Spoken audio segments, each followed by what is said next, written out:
국민 여러분, 새해 복 많이 받으시기 바랍니다. 긴 설 명절 연휴가 끝났습니다. 살을 내는 경제 한파, 거기다 대설, 폭한으로 안전사고가 많았습니다. 어느 때보다 힘겨운 명절이었습니다. 특히 28일 밤에 발생한 항공기 화재 사고 때문에 많은 국민들께서 놀라셨을 것 같습니다.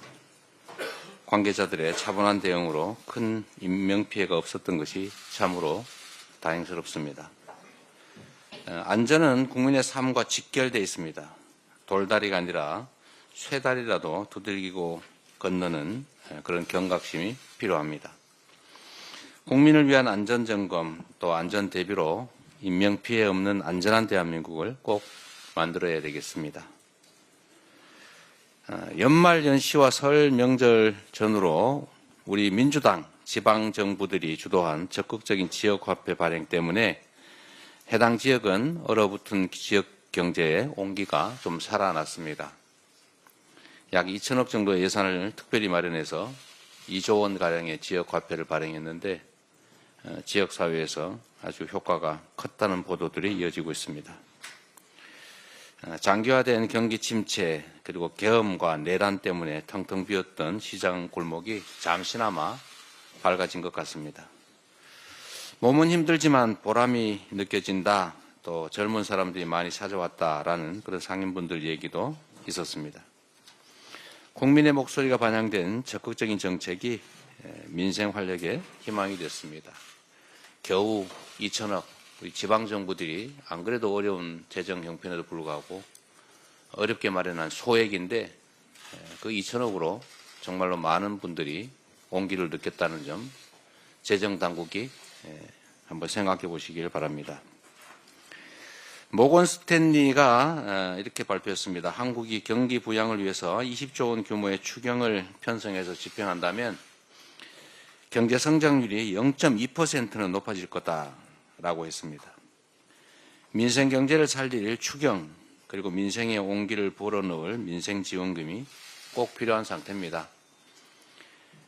민생지원금의 차등 지원, 선별 지원 다 괜찮습니다. 만약에 정부나 여당이 민생지원금 때문에 추경 못하겠다 이런 태도라면 우리 민생지원금 포기하겠습니다.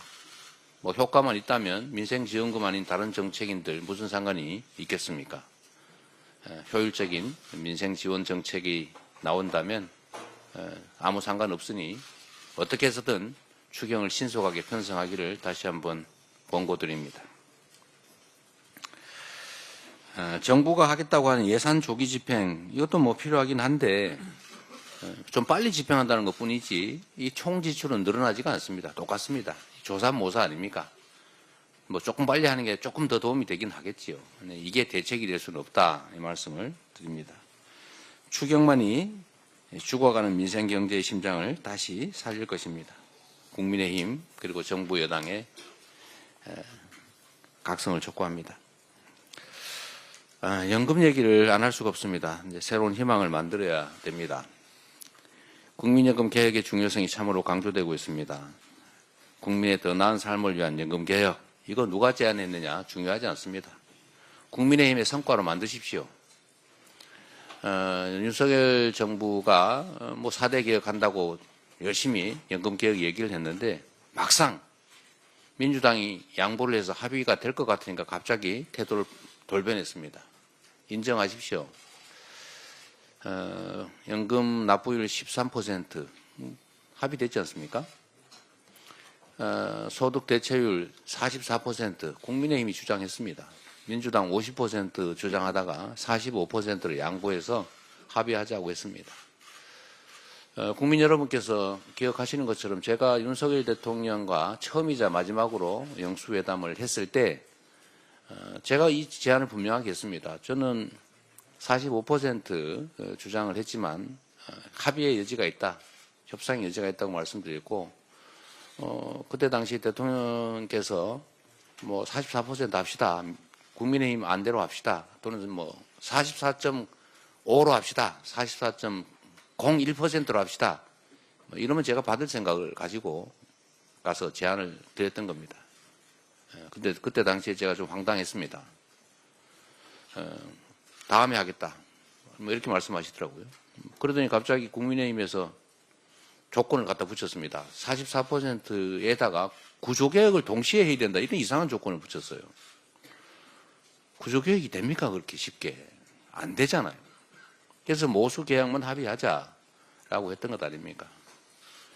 공인이 핑계대지 말고 이미 얘기됐던 거니까. 그때 당시에 국민의힘이 제안했던 44% 정도 선에서 우리가 1% 간격이 있습니다. 44냐 45냐. 그것 차이 때문에 안 하는 것보다는 저는 불만스럽지만 하는 게 낫다고 생각합니다. 뭐든지 그런 거 아닙니까? 완벽한 가장 좋은 안이 있어서 합의되면 추진되면 좋겠지만 그게 안 되면 약간 모자란 안이라도 합의하는 게 아예 안 하는 것보다는 훨씬 낫습니다. 그게 정치 아니겠습니까? 신속하게 모수계획부터 2월 안에 매듭 짓기를 바랍니다. 자꾸 조건 붙이지 마세요. 이번에도 또 얘기가 될 것 같으니까 뭐 자동 안정화 장치는 꼭 받아주면 좋겠다 이런 얘기하고 그러던데 그건 또 다시 얘기하면 됩니다. 자꾸 뭘 조건을 붙이세요. 저는 그래서 이 생각이 들었습니다. 아, 이게 4대 개혁하자는 말만 하고 실제 할 생각은 없구나. 더 이상 국민을 속인다는 의심을 받지 않기를 바랍니다. 물꼬가 터진 만큼 이제 초당적이고 적극적인 협조를 통해서 연금개혁 일부나마 시행했으면 하는 바람입니다. 이상입니다.